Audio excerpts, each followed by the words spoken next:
mayoritas manusia di dunia itu berada di level ini, maka yang populer adalah, yang menang adalah kapitalisme.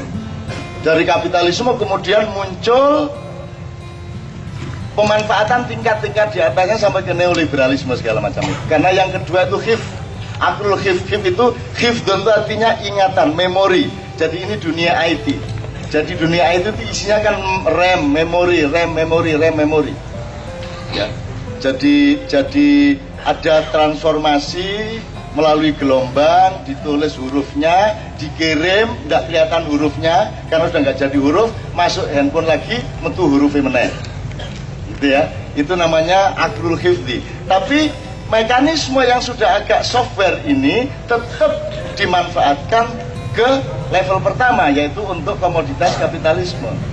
Kemudian yang khoyal, aklul khoyal, itu simulasi, animasi, imajinasi, inspirasi, urusannya para seniman, budayawan, bikin ini, Gangnam Style. Oh, segala macam itu kan semua kan imajinasi. Gangnam Style itu satu distrik, satu RW yang karena miskin-miskin akhirnya mereka memilih tidak ada masalah miskin, yang penting kita gembira, gitu kan. Maka akhirnya muncul etos kegembiraan, melarat gak apa-apa, yang penting guyu, kelapokon. Itu mirip orang Jawa. Nah, kemudian maka dia lahir gerak-gerak yang begitu merdeka dan tidak ganteng orangnya, gitu ya. Maka lahirlah Gangnam Style itu. Nah, orang Indonesia di mana-mana kan Gangnam Style. Yang mana yang bukan Gangnam Style? Melarat, sombong-sombong. Kan gitu. Cuman kita tidak punya kelas menengah yang percaya diri, tidak punya produser yang percaya diri, tidak punya investor yang percaya diri, sehingga karya-karya Gangnam Style Indonesia itu tidak akan dikasih sponsor untuk diangkat ke tingkat dunia. Sementara kalau di sana kelas atas, menengah dan bawah itu sudah percaya diri sebagai orang Korea. Di Korea orang tidak mau berbahasa Inggris karena martabat Koreanya. Di sini orang malu kalau tidak bisa berbahasa Inggris. Kan begitu.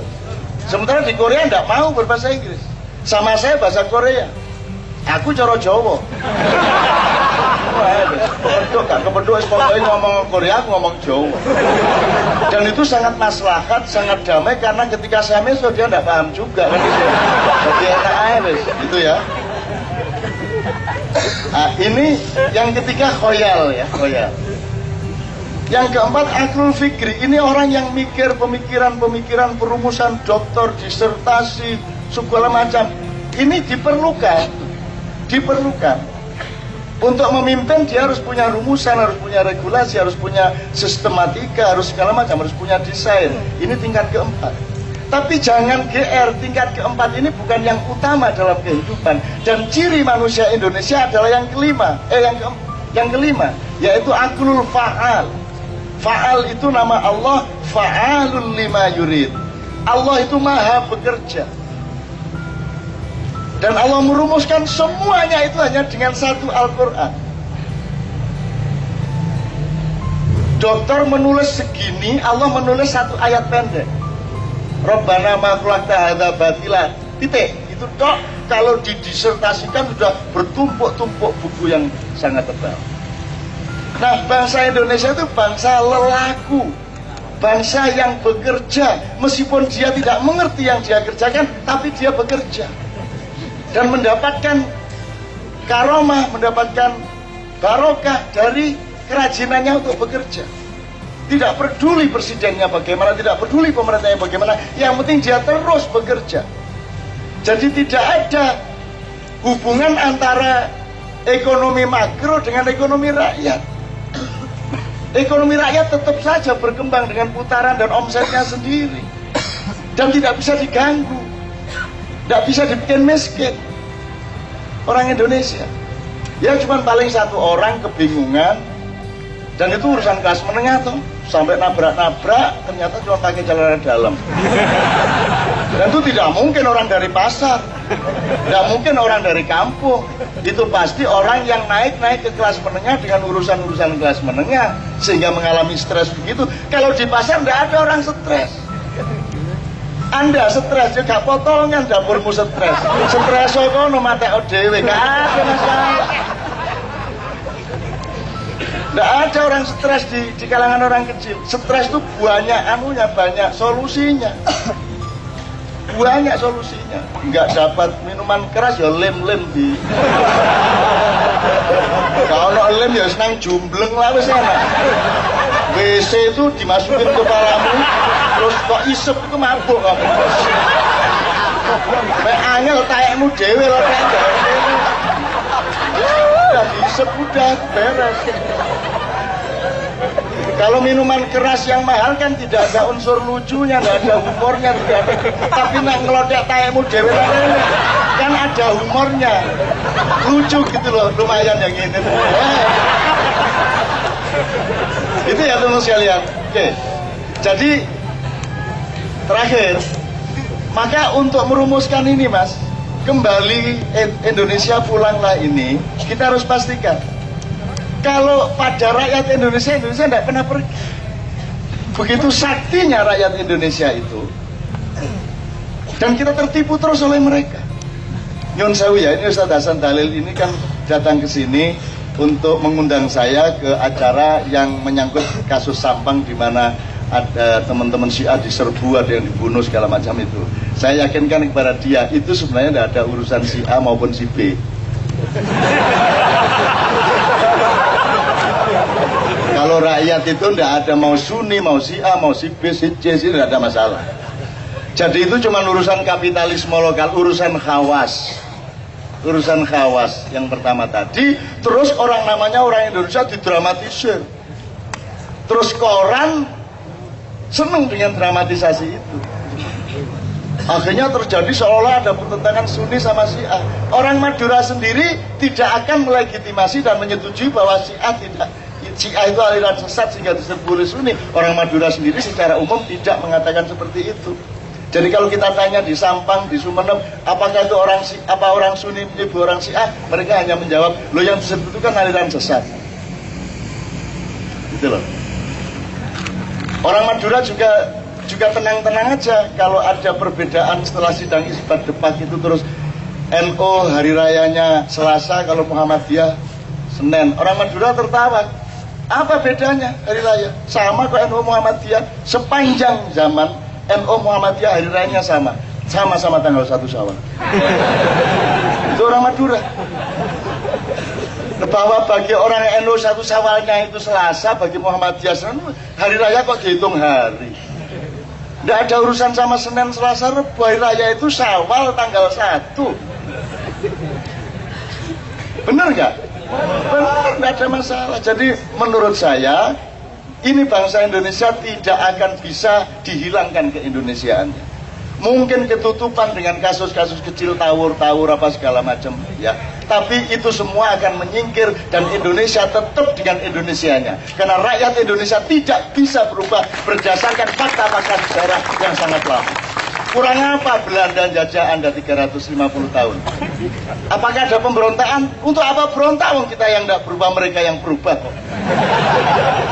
Orang Belanda yang jatuh cinta sama kita sampai sekarang juga terus rindu, bikin keroncong di Belanda, bikin pasar malam tiap malam minggu di semua kota Belanda, bikin radio campur sari, bangga sama Indonesia. Indonesia tidak ingat Belanda. Yang mana yang dijajah? Kalau perkara Belanda ngambilin harta benda di sana, ambil harta benda aja kok diurus. Tuhan Maha Kaya, ambil aja Amerika Freeport untuk makan rakyatmu, ambil Freeport. Ada masalah, kita masih kaya raya. Itu rakyat Indonesia dia sangat sufistik. Bener nggak? Orang Belanda bingung sendiri sampai sekarang. Rindunya luar biasa, makanya rombongan turis dari Belanda itu sangat banyak. Karena mereka sangat Jawa rasa hatinya. Nah orang Indonesia apa sangat Belanda. Jadi jangan coba-coba memperkosa wanita Jawa. Kamu sudah ledeh, dia ingin empun tak? Oh enggak. Oh enggak. Jangan coba-coba menipu bangsa Indonesia. Bangsa Indonesia adalah biangnya penipu. Jangan coba-coba menipu. Islam datang ke sini ya di Indonesia kan oleh orang Indonesia. Betul nggak? Betul. Lain Islamnya di Indonesia sama Islamnya orang Arab. Di sini Islam itu malah dipakai untuk idiom korupsi. Begitu tertangkap kerudungan. Betul nggak? Begitu masuk pengadilan tasbih. Oh gitu. Itu cara orang Indonesia memperlakukan Islam. Oh, ngeluh Gusti Allah lagi opo gitu. Saya kasih tahu kemarin saya kan memompa semangatnya teman-teman KPK itu karena habis mereka shock at down 30 penyidik Polri ditarik keluar, terus mereka diserbu, diteror segala macam. Kita coba bangun kembali dan salah satu ceritanya adalah sekarang itu modus korupsi itu memakai bahasa-bahasa Islam. Kalau Sondah kan pakai apel Malang, apel New York gitu-gitu ya. Ini sekarang enggak, sekarang berkembang lebih religius korupsi itu. Jadi nanti SMS kepada seseorang yang terkait, tolong yang 10% disisihkan untuk para kiai. Maksudnya para kiai itu anggota DPR. Terus yang 10% untuk pesantren. Maksudnya pesantren adalah departemen yang terkait dengan proyek itu. Kalau kurang jelas nanti kita tahlilan lah di Hotel Sultan. Maksudnya meeting di Hotel Sultan itu bahasanya tahlilan. Loh, kurangnya apa? Jadi kalau kita serius, kognitif, intelektual, kata tahlil dipakai untuk rundingan korupsi, itu kan lebih daripada laknat dan pengkhianatan. Tapi di Indonesia dilakukan dengan tenang-tenang. Mungkin SMS-nya tuh sambil dengerin khutbah Jumat.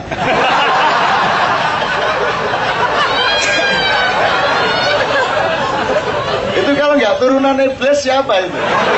Dengan tenang. Padahal tahlil itu madza tahlil. Dari kata ilahun. Tahlil itu meneguhkan Allah di dalam diri kita, menyatukan Allah dengan kita dengan Allah. Tahlil. Kalau tahmid itu meneguhkan pujian kita kepada Allah. Kalau tasbih meneguhkan nyelondohnya kita, kesucian Allah. Maka kita merendahkan diri di hadapan Allah. Apa meneh siji? Takbir meneguhkan kebesaran Allah, bukan membesarkan Allah. Selama ini kan membesarkan nama Allah lah, cilik tak dibesarkan ini. Kak Sano Gusti Allah itu cilik kan ini. Terus dibesarkan oleh manusia dengan takbir Allahu Akbar, Allahu Akbar. Terus bucak Gusti Allah ditabui. Malaikat gue lengkeleng yo opo arek-arek Gusti Allah dikentrungi gitu. Dan itu sejak ada televisi nasional, televisi swasta loh. Dulu takbiran enggak gitu. Takbiran itu tidak pakai ritme dan gendang-gendang. Kalau sudah di puncak estetika tidak ada perkusi. Perkusi itu di wilayah khawas. Kan gitu. Kalau sudah sampai di atas, misalnya tilawatil Quran, ojo ditabui. Bismillahirrahmanirrahim. Gak cocok lah. Sekarang takbiran itu kan puncak.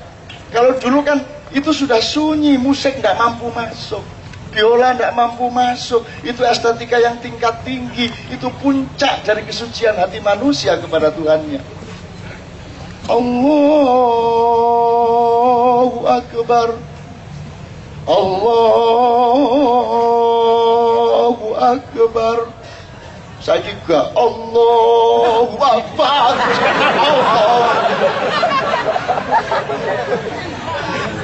Wah, aku tadi Israfil tak parani tak.